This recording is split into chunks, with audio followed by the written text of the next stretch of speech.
Under the burning sun of the New Mexico frontier, a young woman sat in the back of a creaking wagon, her wrists bound with coarse rope.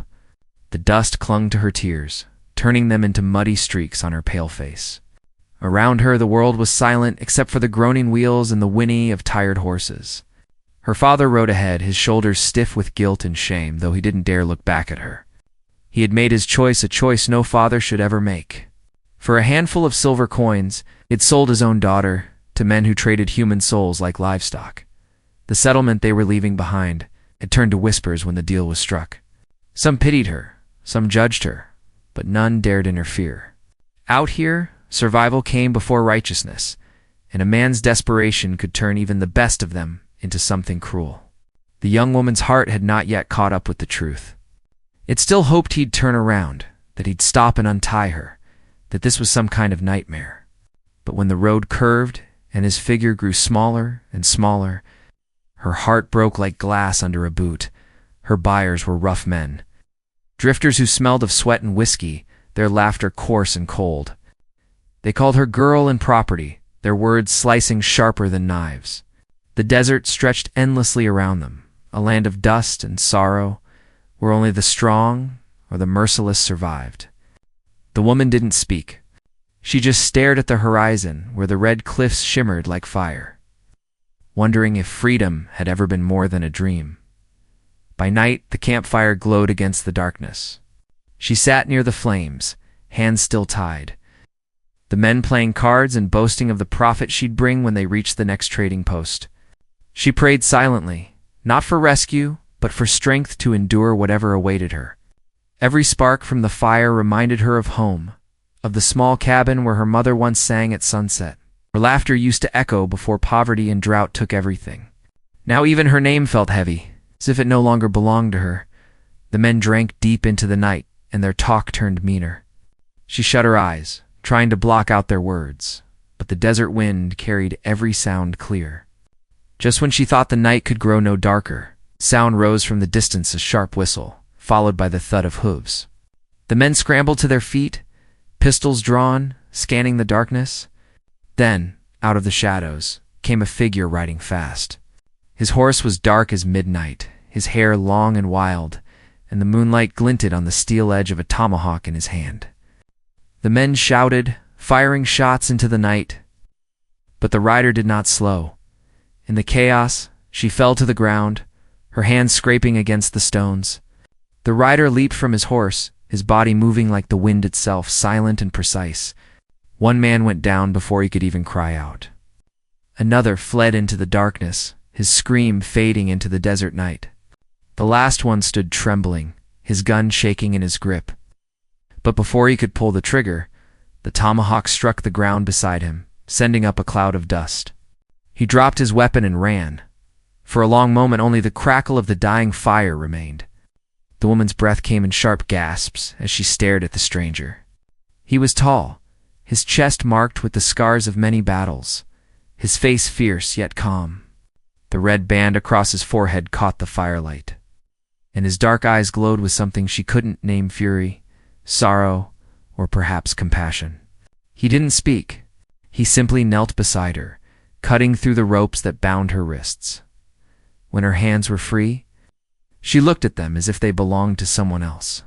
The Apache warrior rose and gestured toward his horse, his voice quiet but firm. "Come," he said. His accent carried the weight of the mountains, the strength of the land itself. She hesitated, unsure if she should trust him. But the burning camp, the lifeless men, and the open road behind her left little choice. Trembling, she took his hand and climbed onto the horse. They rode through the desert, the night wind biting at her skin. She didn't know where he was taking her or why he had risked his life to save her. All she knew was that, for the first time in days, she wasn't surrounded by cruelty. The moon rose high, painting the canyons in silver light, and she wondered if freedom could begin like this on the back of a stranger's horse. In the dead of night, as dawn broke, they reached a hidden canyon where a river shimmered faintly between the rocks. He stopped and let her drink, then handed her a piece of dried meat from his satchel. She watched him carefully, noticing the quiet way he moved, the way his eyes scanned the land as if he could hear the earth breathing. There was power in his silence, a kind of peace she hadn't seen in any white town or dusty outpost. Yet beneath that calm, she sensed a storm of burden carried from battles long before she ever crossed his path. She tried to ask his name, but he shook his head. "Names have power," he said. "You'll know it when it's time." His words lingered in the air, strange and heavy. He turned away to tend the horse, leaving her to watch the river's slow current. The water reflected her face, weary and changed, like someone reborn from the ashes of despair. But peace was short-lived. In the distance, the faint echo of riders broke the morning calm. The slavers were not done. They were coming, angry, armed, and determined to reclaim what they believed they owned. The Apache warrior's expression hardened as he looked to the horizon. "They will come," he said quietly, "and they will not stop." Fear gripped her again, but this time it was different. She wasn't the helpless girl who had been sold and silenced. Something in her had awakened a spark of defiance, lit by the sight of him standing between her and the world's cruelty. She rose to her feet, trembling but unbroken. "Then we fight," she said, her voice small but steady. He turned toward her, eyes narrowing as if measuring the truth in her words. Then, slowly, he nodded. The desert wind picked up, swirling dust around them, carrying the scent of smoke and war. The slavers' shouts grew louder, echoing off the canyon walls. She felt the weight of the moment press upon her chest, the choice between fear and courage, between captivity and freedom. As the first rider appeared on the ridge, the Apache warrior lifted his tomahawk, its blade flashing like a shard of lightning under the rising sun. The young woman stood behind him, her heart pounding, knowing that whatever happened next would change her life forever. And in that breathless instant, before the battle began, she realized something she hadn't dared to hope. Freedom wasn't something a person was given. It was something they took back, piece by piece, no matter the cost. The sound of hoofbeats grew louder across the canyon as dust rose in the distance. The Apache warrior stood tall beside his horse, his grip tightening on the tomahawk. The young woman's breath caught in her throat as she watched the riders draw closer. Each heartbeat felt like thunder in her chest. The early morning sun spilled gold over the cliffs, but the light only deepened the tension between them. The warrior's face remained unreadable, his focus locked on the trail ahead, while she clutched the blanket he had given her. Torn between fear and something deeper she couldn't explain. He motioned for her to stay low behind the rocks. She hesitated but obeyed, crouching as he stepped forward, his body blending with the desert-like part of the land itself. The approaching riders shouted in rough English, their voices echoing off the stone. She recognized them, the same men who had bought her. Their laughter sounded cruel even from afar. They had found the trail and were closing in fast. The warrior's horse snorted softly, restless from the scent of danger. The woman's hands trembled, her heart begging her to run, yet she stayed. Something about the warrior's calm presence anchored her. He looked back once, and for a fleeting moment their eyes met. No words were spoken, but his gaze seemed to promise one thing, that he would not let harm come to her again. The battle that followed was swift and brutal.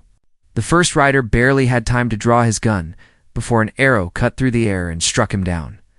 The others panicked, their horses rearing in terror.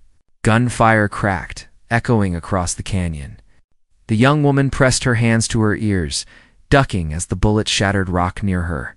The Apache warrior moved like lightning, his tomahawk gleaming as he struck, each motion precise and silent. When the dust finally settled, only 2 riders managed to flee into the horizon. Leaving behind the broken remnants of their cruelty, the canyon fell still again, filled only with the sound of wind and the river's soft murmur. The warrior wiped the dust from his hands and turned toward her. His eyes, dark and deep, carried both strength and sorrow. He didn't celebrate the victory. Instead, he walked past her, gathering the fallen weapons and tossing them into the water. "Why did you save me?" she asked quietly. The question had been burning in her chest since the night he first appeared. He didn't answer right away. He stood at the edge of the river, his reflection trembling in the current. Finally, he said, "No one deserves to be sold." His voice was low, heavy with something more than anger, something like memory. That night they camped beneath the stars. The air was cool, scented with sage and dust. She sat near the fire, her hands wrapped around a cup of warm broth he had made from roots and herbs. He sat across from her, sharpening his blade, the rhythmic scrape of stone against steel filling the silence. She wanted to ask about his tribe, about his family, but something in his stillness kept her quiet. After a long pause, he began to speak, not looking at her, but at the flames. There was once a time when my people lived free across these lands. The rivers belonged to no one, and the wind carried our songs. Then came men with iron wagons and paper laws. They said the land was theirs because they wrote it down. We fought, but the fight cost us everything. His voice cracked slightly, though his face did not. They took our women, our children, our home. I have spent my life taking back what they'd tried to erase. She listened, her heart heavy with both sorrow and shame. For the first time, she saw the world through his eyes, the endless injustice buried beneath the dust of expansion and greed. Her own suffering, though cruel, was just one small story among many. Days passed as they journeyed deeper into the desert. He showed her how to ride, how to find water beneath dry creek beds, how to listen to the wind for danger. The bond between them grew wordlessly, shaped by shared silence and survival. Sometimes she caught him studying her, as if trying to understand why fate had placed her in his path.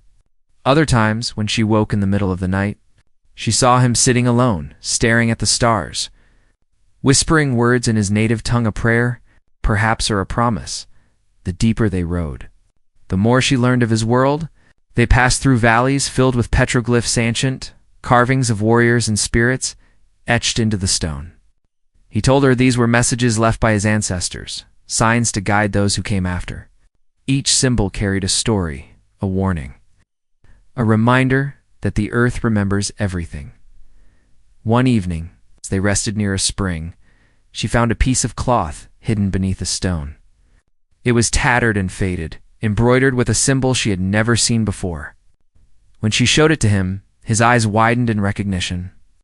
"That mark," he said, touching it gently, "belongs to my father's band. They were taken many winters ago. I thought none remained." The discovery changed something in him. From that moment, his silence grew heavier, his pace faster. She sensed that his mission to save her had now tied him to a greater purpose. The trail they followed was no longer just a path to safety, was leading him toward ghosts from his past. One night, as thunder rolled in the distance, he told her the rest. His father had been a chief, a man of peace, who believed they could live beside settlers without war. But greed had no mercy. A militia had come under false orders, burning the village and taking survivors as captives. He had been a boy then, hidden among the rocks, helpless as his world turned to ash. Since that day he had wandered, hunting those who profited from the suffering of others. The woman's heart ached for him. She realized that his rescue of her had not been random. It was part of the same vow he had carried all his life to protect what others sought to destroy. She wanted to thank him, to say that his fight mattered, but words felt too small.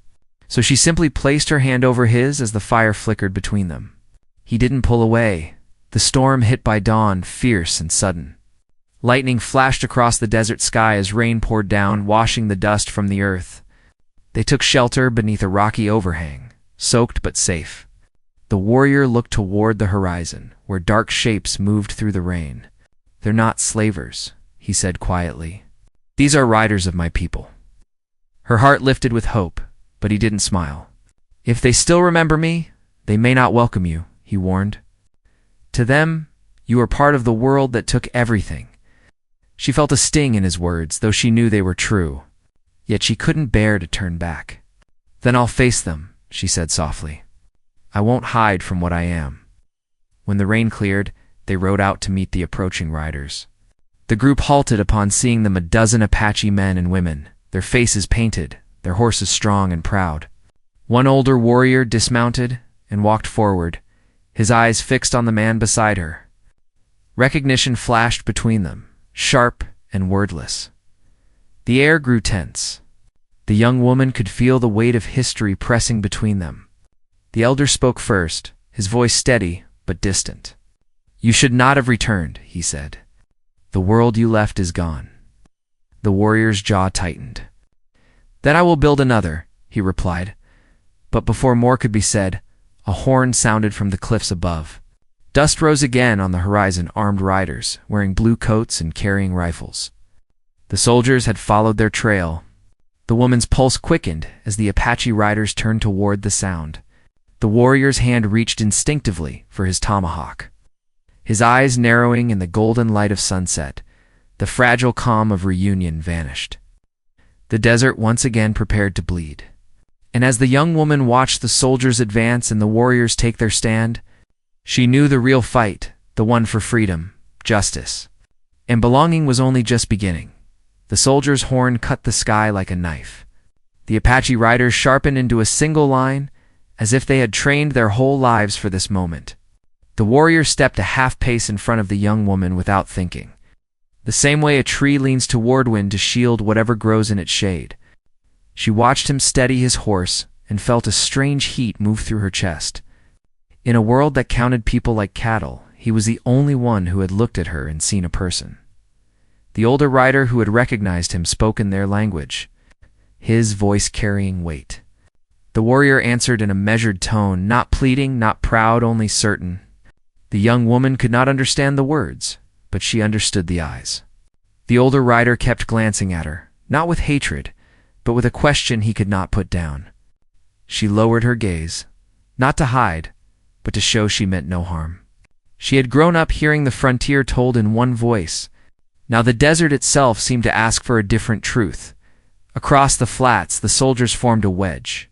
Blue coats, long rifles, old dust. Their captain sat upright in the saddle, calm as a fence post. The young woman felt a tug of dread. She knew men like him. They were sure of their rightness because the law matched their maps. She also knew how law turned its head when silver changed hands. The slavers had slipped away at dawn, but that did not mean they were gone. People like that never truly disappeared. They circled like wolves and sent others to do the biting. The older Apache raised a hand. No one moved. For a long breath, the two lines measured one another across a strip of land thin, enough to cross in a dozen strides, and wide enough to hold the whole history of the territory. Wind combed the grass. A hawk rode a slow circle in the pale sky. Then a single rider left the soldiers and trotted forward, holding a white cloth. He stopped out of range and called out that they sought a fugitive woman who had been stolen from lawful traders.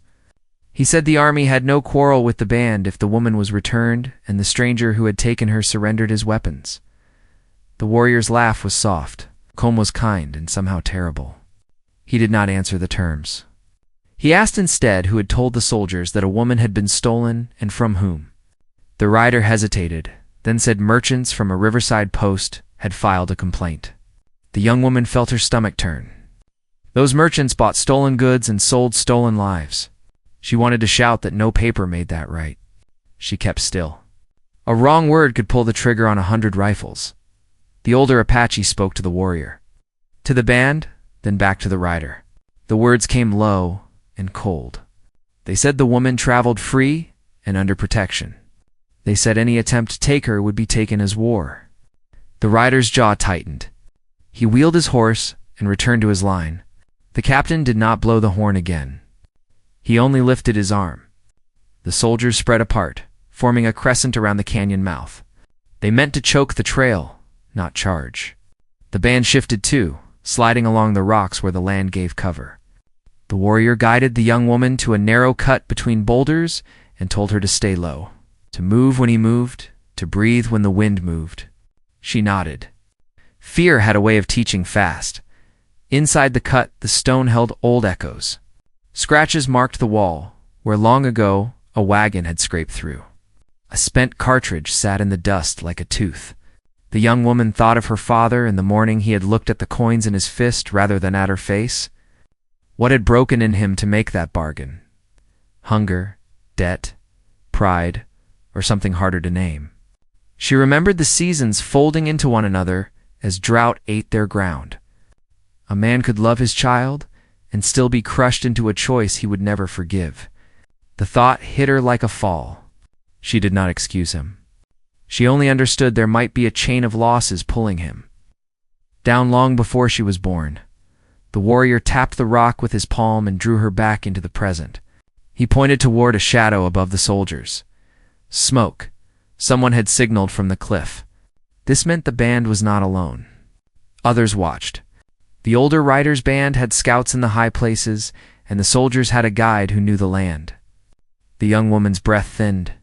Guides for soldiers usually meant men from the trading post, or hired trackers who went wherever pay was steady. Sometimes it meant someone closer. She glanced at the Apache horses. One bore a raw patch where a saddle had sat too long without rest. The kind of mark that comes from running far with little water. The band had not been living easy. Hard lives made hard choices, same as in the settlements. Suspicion could split a family faster than steel. A single shot cracked from the ridge. Dust burst at a soldier's boot. No one fell, but the horses skittered and the line rippled. Another shot answered from below, not up toward the ridge, but into the rocks near where she knelt. The stone leaped and stung her cheek. She pressed her hand to the scrape, tasted iron on her tongue, and felt no fear for one strange second, only a clear and simple thought. Someone wanted to flush them out. The warrior had seen it too. He guided her deeper into the cut as the older rider signaled retreat from the open ground to the shelter of a broken mesa. No one ran. They folded back like cloth. Under the mesa, the band gathered. The older rider looked at the young woman as if measuring the weight of a decision. A woman near his side spoke sharply, pointing at the horizon, then at the warrior. Her braids were threaded with small bones and colored glass. She carried a bow and a calm that could freeze a storm. The warrior listened, gave a small nod, and then turned to the young woman. He told her the band believed there was a traitor feeding the soldiers with their movements. He said the slavers might have promised money for proof she was with them, and a reward if the band were pushed into battle. He said the soldiers might claim law, but the merchants wrote the complaint. And money shaped the path of that paper, like water shapes a canyon. The young woman asked how a traitor could be found. The warrior said you watched where eyes went when no one was speaking.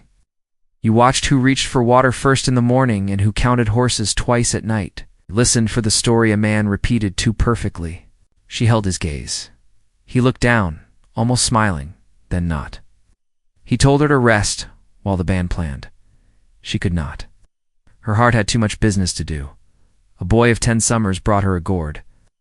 He had a way of walking that showed both mischief and grief, as if he were trying to be 2 different sizes at once.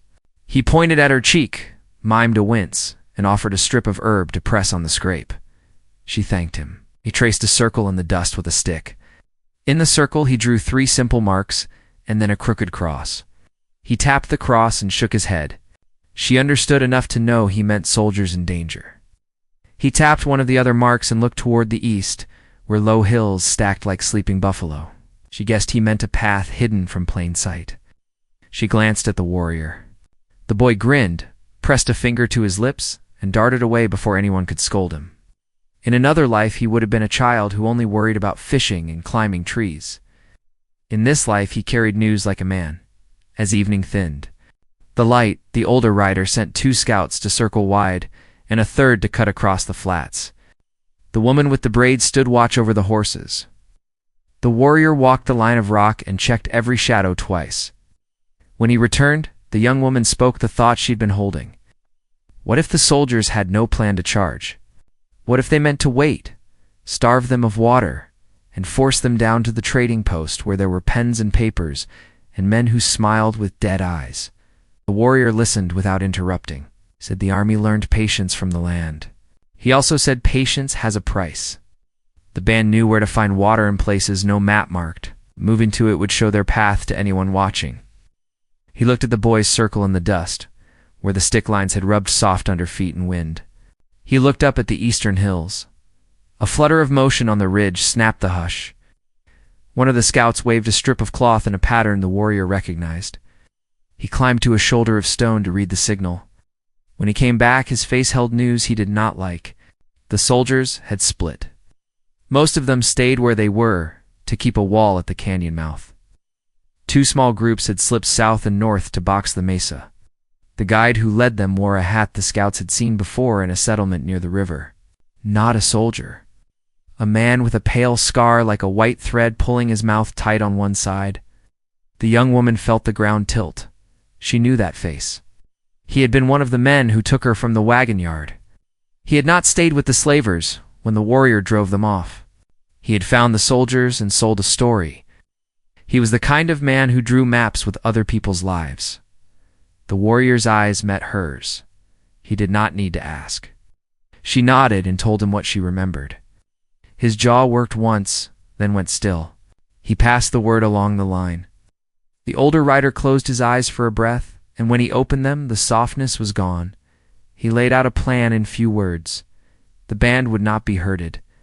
They would break the ring not by running, but by cutting a small hole where the cloth was weakest. A faint north, smoke in the south, and a quiet slide through the east where the land rose in odd folds. The woman with the braids stepped forward and said she would take 2 riders and make the smoke. She did not look at the young woman, but when she turned away, she spoke in a lower tone that carried more kindness than any touch. She said the smoke would look like a village at cookfire. She said the soldiers would flock to it like hungry crows. Night gathered cold and sharp. The stars came out fast, as if they too had been waiting for a sign. The young woman tightened the blanket at her shoulders. She thought again of her father, in the way he used to sit on the cabin step and repair his saddle with patient hands. She wondered what his face looked like after he realized that silver could not buy back a soul. She wondered if guilt traveled farther than horse or man. The thought did not free him. It did not free her either. It only reminded her that every person in this land carried a ledger inside. Them that no court would ever see. The warrior crouched beside her and held out a small piece of carved wood shaped like a feather. He said it belonged to his sister once. He said she had been taken when the village burned, and he never found her. He said the feather had somehow found its way back to him through trades and gifts. As if the world refused to let their story end in smoke. He placed it in her palm. He was not giving it away. He was asking her to hold it for a while, like a promise shared between 2 people who had no right to promise anything. She closed her fingers around it and nodded once. No words were needed. The band moved. The woman with the braids rode south with her 2 shadows and a bundle of dry brush. The older rider led 5 men north to draw the soldier's eye. The warrior waited with the young woman and the boy in the dark crease of the eastern folds. He counted breaths, not seconds. When a dim bloom of fire rose in the south and shouts answered it, he touched the young woman's shoulder. They slipped along the rock, the boy leading with a quick fox step that made no sound. Twice they froze as a sentry's cough scratched the air. Twice the wind rose at the right moment and covered their passage. A single stone kicked wrong could have called the world down. The boy's stick marks in the dust had not lied. The folds gathered them like hands, just as the ridge opened toward the low hills. A pistol hammered once from the dark ahead. The shot shattered the quiet. The boy yelped, not from pain but from shock, and dropped into a crouch. A figure stepped from behind a boulder, hat brim low, mouth pulled tight by that pale scar. He had the lazy stance of a man who had always found trouble willing to serve him. He told them to lay down the tomahawk and the bow. He told the young woman she was worth more alive than broken, and that he had a wagon waiting by the river. The warrior did not answer. He moved a fraction to his left to pull the man's eye off the boy. The man grinned and lifted the pistol higher. From far behind, another horn sounded. The soldiers had seen the fire and were shifting. The guide flicked his eyes that way, only for an instant, but the warrior took it like a gift. He lunged. The pistol fired, stone-chipped. The boy sprang like he had been waiting for that moment his whole short life and drove his small body at the man's knees. The man staggered. The warrior's hand closed on the pistol wrist, but not in time to wrench it free. The young woman did not think. She swung a broken branch she had been using as a walking staff and cracked it against the man's forearm. The pistol fell. They all stood in a circle of breath and gravel. The guide did not run. He smiled with small teeth and said others were coming. He said the army wanted the band pinned, and the woman as proof that the traitors had law on their side. Said the slavers would be waiting at the post with contracts and witnesses ready to swear. Said the captain would keep his hands clean either way. The warrior tightened his grip, and for a heartbeat the young woman thought this moment would end in blood. Instead, the warrior loosened his hold and looked beyond the guide to the east where the hills waited. Quiet as prayer, boots scuffed on the rock behind them. Voices rose ahead. The ring was closing. The guide smiled wider, as if time itself were on his leash. The warrior drew a single breath and gave the young woman a look she had already learned to read. It said he would not leave her. It also said he would not choose the kind of fight someone else had written for him. He turned the guide by the shoulders and forced him forward, not as a shield, but as a door that would open other doors. The boy slipped to the side and vanished into shadow. The young woman held the carved feather in her palm as if it could steady the ground. They moved into the fold of the hills where the dark grew thick and the air smelled of wet stone. Behind them, the horn sounded twice. Ahead, a new sound rose, thin and distant, like the cry of a flute. The warrior paused, listening. The young woman watched his face change in a way she had never seen. Not fear, not joy, something old waking up. The guide tried to twist free. The warrior's hand tightened again, gentle as a clamp of iron. The flute kept calling. It came from somewhere beyond the next rise. It sounded like a song a child might know by heart. The warrior looked at the young woman and then toward the unseen place where that sound waited. He nodded once. The hills held their breath. Somewhere far off, smoke drifted like a promise made to the night. They kept walking, not knowing yet whether the song would lead them to safety, to memory, or to a door that would not open. The soldiers spread across the flats. The older rider faced the captain with a gaze that did not bend. The woman with the braids fed the fire with steady hands while keeping her bow strung. The boy ran ahead where the rock grew narrow and whispered his own small prayer to the dark. The young woman pressed the feather against her heart and kept pace with the man who had taught her. That rescue was not a single act but a road, and the guide, who had sold other people's paths for coin, was forced at last to walk one he did not choose. The desert held everyone in that long-drawn breath. No one knew yet which story would claim the dawn.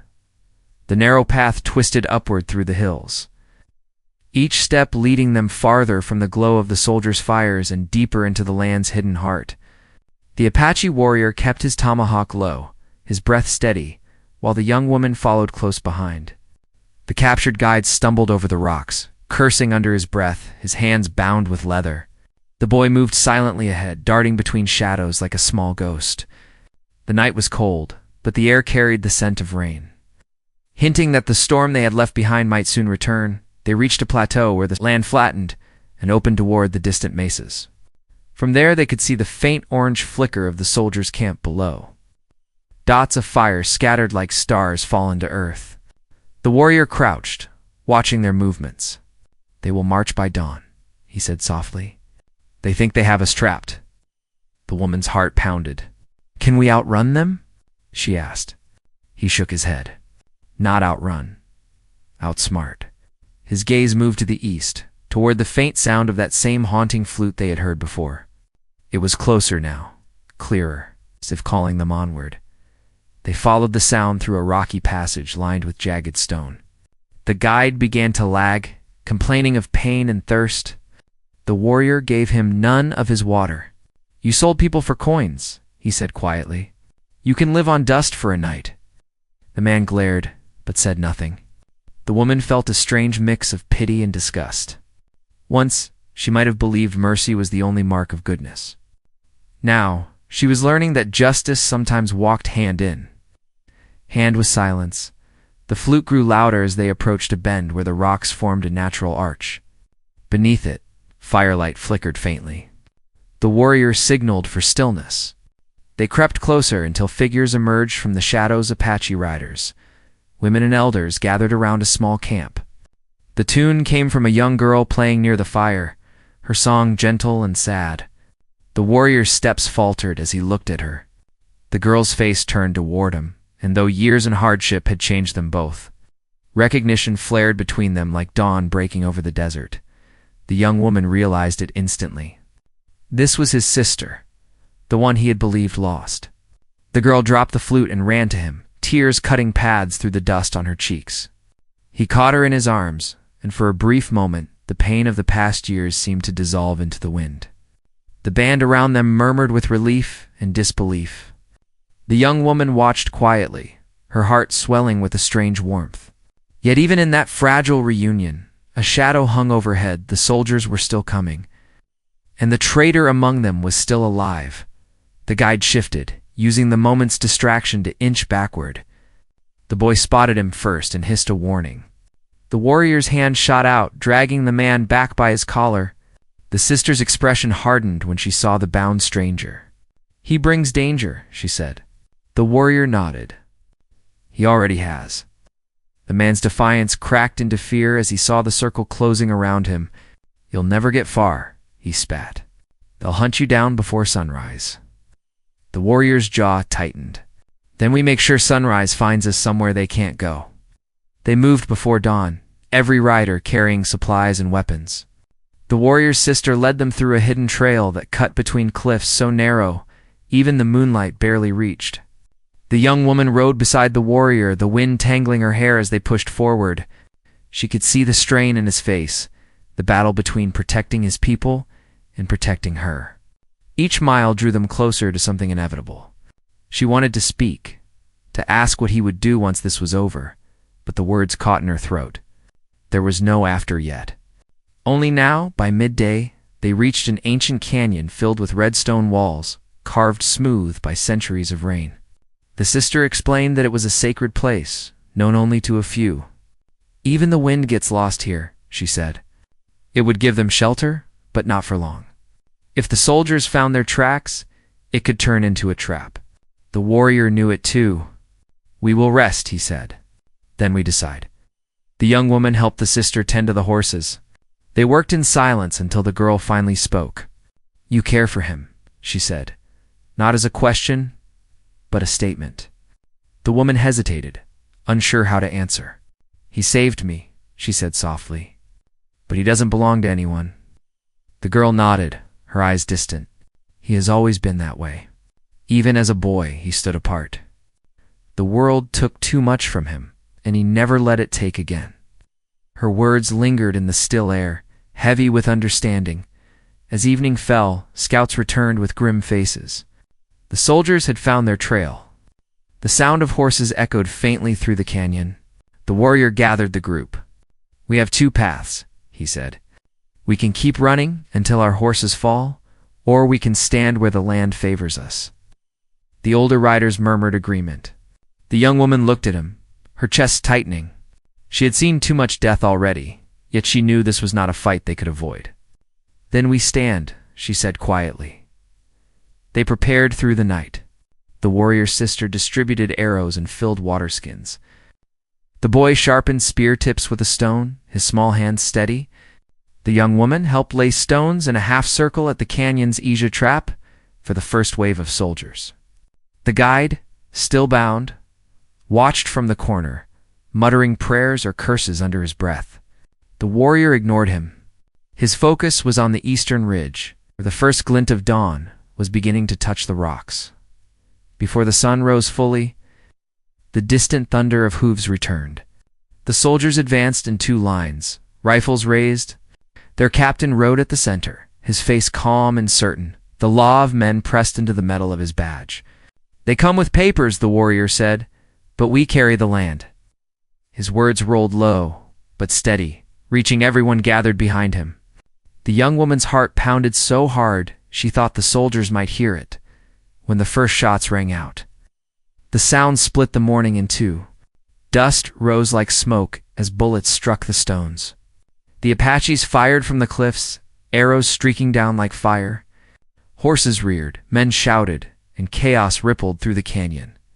The young woman ducked behind the rock wall, reloading rifles the sister handed her, passing them to the warriors as they fought. She had never held a gun before that day. Fear had burned away hesitation. The captain ordered his men forward, shouting over the gunfire. The warrior spotted him and signaled to the others. A section of the canyon wall above had been loosened with ropes and wedges. At the right moment, They pulled it free. Rocks tumbled down in a roaring wave, scattering the front line of soldiers and cutting their formation in half. For a heartbeat, silence returned. Then came more shouting, more gunfire. The battle turned fierce. The guide saw his chance amid the confusion. He lunged for a fallen rifle, grabbing it from the dust. Before he could fire, the boy was on him again, fearless as ever, shouting for help. The warrior spun and rushed toward them. The man struck the boy across the face, sending him sprawling, then aimed the rifle straight at the young woman. Time seemed to stop. The warrior moved between them just as the shot cracked. The echo rolled through the canyon, swallowing every other sound. The young woman screamed, running toward where the warrior fell to one knee. His hand pressed against his side, blood seeping between his fingers. The sister reached him first, her face pale but determined. "He will not fall today," she said fiercely, gripping his arm. The boy, bruised but alive, crawled closer, clutching the tomahawk the warrior had dropped. He looked at the woman and said, "Finish it." She turned toward the guide, who was backing away, fear spreading across his face. Her hands shook as she picked up her rifle. "You brought all this," she said, her voice breaking. "You made us run. You made us bleed." The man sneered, still trying to sound strong. "You wouldn't survive without me," he spat. "You're nothing without someone to own you." Her eyes hardened, and she raised the gun. The warrior's weak voice stopped her. "No," he said. "Don't become what they are." The silence that followed was heavier than any storm. The young woman lowered the weapon, tears burning her eyes. The warrior looked at her, his pain clear, but his spirit unbroken. "The world will change," he whispered, "but not by hate." The guide stumbled backward, only to be surrounded by the band. The older riders dragged him away, his fate left to the council. The sky darkened again as clouds gathered, thunder rolling low and long across the land. The soldiers were retreating now, broken and scattered, their leader nowhere in sight. The warrior, pale but still breathing, looked up at the storm and said softly, "It ends here." The young woman took his hand, gripping it tightly. Lightning split the horizon, casting them in a white glow. The moment hung suspended between life and death, between victory and loss.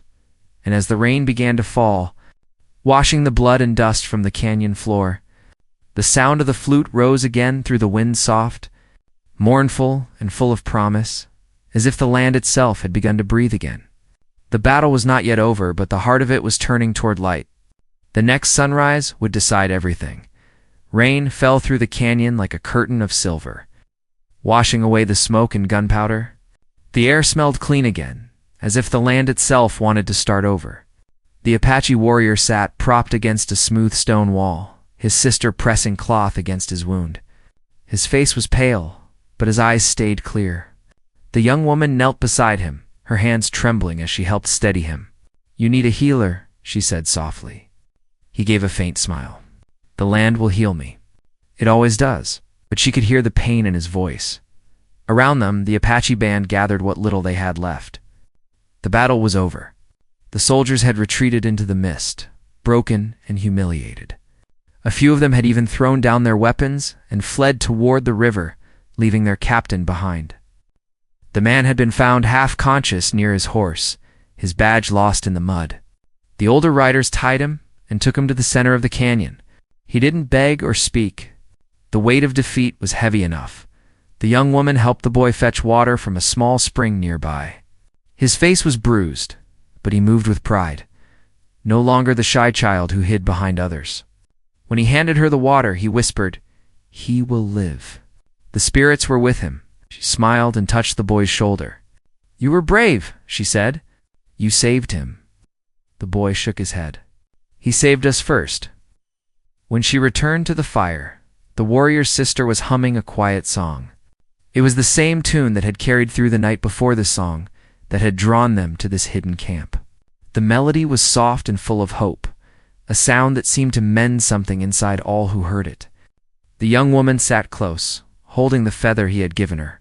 Its edges were worn, but it felt alive, as if it carried all the stories that had brought them here. As the rain slowed, the older Apache spoke with the warrior, their words low and heavy with meaning. The young woman could not understand everything, but she knew they were deciding the future. When the talk ended, the older man stood and addressed the camp. "The soldiers will not return soon," he said. "The land has taken back what is hers, but danger always waits. We must leave this place before the next storm." That night, under a sky clearing of clouds, they prepared to move east toward the sacred valley where the tribe would rebuild. The warrior, though weak, insisted on walking. The young woman stayed beside him, steadying his steps when the path grew steep. The sister walked on his other side, her eyes glancing between them, her expression both protective and gentle. "You could stay with us," she said to the young woman. "The world beyond the river has nothing but pain for people like you." The young woman looked out toward the horizon, where the open plains stretched wide and wild. "I don't know where I belong anymore," she said. "But I know I can't go back." The warrior stopped for a moment, resting a hand on her shoulder. "Then you move forward," he said. "That is what the land teaches. Nothing stays, but everything continues." As they reached the ridge, dawn broke across the desert. The first light touched the cliffs, painting them gold. It was the kind of morning that made the world feel new again. The sister climbed ahead to scout the path, leaving them a few steps behind. The warrior looked at the young woman, his voice quieter now. "You were sold like something less than human," he said.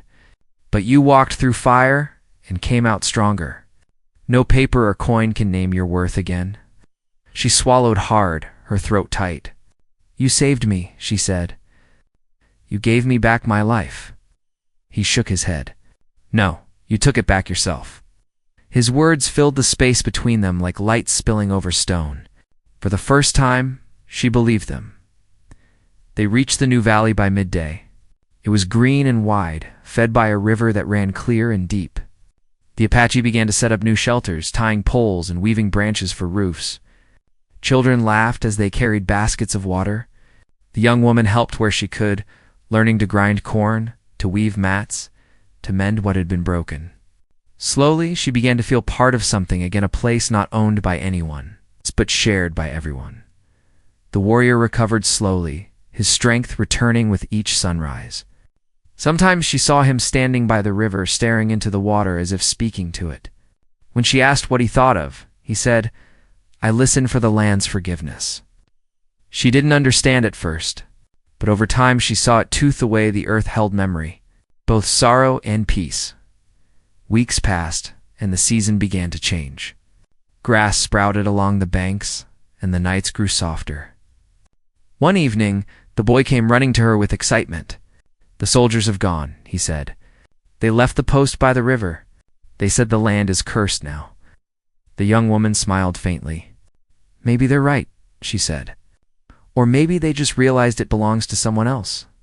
That night, the camp gathered around a great fire. The warrior's sister played her flute again, and the song echoed through the valley, carrying hope instead of grief this time. The young woman sat beside the warrior, watching the sparks rise into the stars. "What will you do now?" she asked. He looked toward the horizon where the mountains touched the sky. "Build," he said. "Protect. And remember." Then he turned to her. "And you?" She thought for a long moment before answering. "I want to stay," she said quietly. "If you'll let me." His eyes softened. "No one here owns another. You stay because you choose to." The warmth in his voice made her heart steady again. For the first time since her father's betrayal, she felt safe. In the days that followed, she learned the ways of their people, how to read the wind, how to tell stories through carvings, how to live with the land instead of over it. She helped the women gather herbs and taught the children songs she remembered from her old home. The boy followed her everywhere, eager to learn her language, while she learned his in return. The gap between their worlds slowly began to close. Sometimes at night, she and the warrior walked along the riverbank. He would tell her old tales of spirits that guarded the hills, of warriors who turned into eagles, of lost love found again in the wind. She would listen quietly, her hand brushing against his as they walked. Neither spoke of the past anymore. It had already said enough. When the first wildflowers bloomed, the warrior's sister held a small ceremony by the river. She placed stones in a circle, each one representing something lost and something gained. The young woman placed the feather he had given her in the center. It came from pain, she said softly, but now it stands for peace. The warrior nodded. That is what freedom is, he said. Not the absence of chains, but the strength to forgive. As the sun dipped low, the valley glowed in shades of gold and rose. The air was warm, the wind gentle.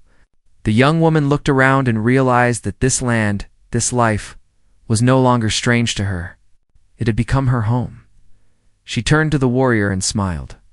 Your world saved me, she said, and maybe I was meant to find it. He looked at her, his expression calm but filled with quiet emotion. No, he said, you were meant to save yourself. The land just showed you the way. The last light of evening shimmered across the river as they stood side by side. The sound of the flute carried once more, soft and endless, blending with the heartbeat of the earth. The storm, the fear, the running, all of it, had brought them here. To a place where the past could rest and the future could begin. And as the stars came out one by one, the young woman knew that the road she had once been sold into had led her not to despair but to redemption. In the heart of the desert, among people who had lost everything and still found the will to rebuild, she had learned the truest meaning of freedom, the kind that no one can buy or take away. The wind whispered through the canyon that night, carrying with it the promise of new beginnings. And when the warrior reached for her hand, she took it, knowing that whatever waited beyond those endless plains, they would face it together, free, unbroken, and home at last.